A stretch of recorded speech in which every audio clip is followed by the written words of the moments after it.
Torik Halilintar menyampaikan kabar mengejutkan lewat unggahan YouTube miliknya pada Kamis 13 Januari 2022 malam.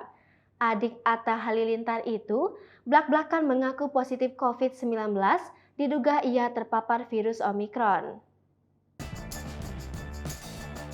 Ini aku baru pertama bilang di sini aku positif guys, ungkap Torik Halilintar dalam video unggahannya. Aku positif COVID dan kemungkinan ini Omikron, lanjutnya. Torik Halilintar mengaku sempat mendengar pernyataan dari pihak Kementerian Kesehatan terkait Omikron. Dia mengungkap tidak mengalami gejala yang parah. Kemarin aku juga melihat dari pernyataan dari Kementerian Kesehatan Pak Budi, kalau misalnya Omikron itu tidak lebih berbahaya. Gejalanya hampir tidak ada, lanjut Torik. Torik Halilintar mengaku sudah terpapar virus COVID-19 sebanyak 2 kali. Ini menjadi pengalaman ketiganya. Namun, Torik Halilintar mengakui sudah mengalami gejala flu dan pilek. Aku dari kemarin gak ada gejala, gak ada yang kayak parah karena aku sudah 2 kali kena COVID. Ini yang ketiga, beber Torik. Dari COVID sebelumnya, ini kayak flu, kayak pilek, kan kemarin bilangnya kalau bisa yang kena COVID Omikron isolasi di rumah saja, sambungnya. Torik menerangkan, selama berada di Turki, hasil tes swab PCR menunjukkan hasil negatif. Harapannya agar dapat segera membaik. Sebelum terbang ke Indonesia, aku PCR 2 kali itu negatif.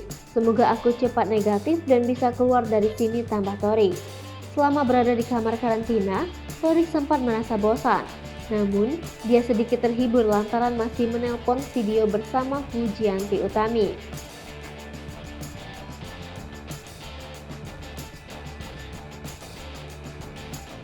Aku main game, series game yang belum aku tamatin itu tamatin. Aku nulis ide-ide bisnis, konten, bahkan nulis lagu di sini, tambah Torik.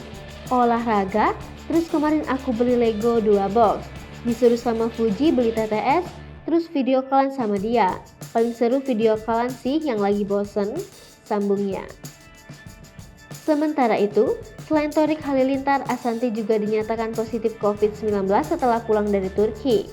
Rombongan keluarga Anang Hermansyah dan Atta pun sempat menuai cibiran lantaran dianggap terlalu nekat berlibur ke Turki di tengah pandemi.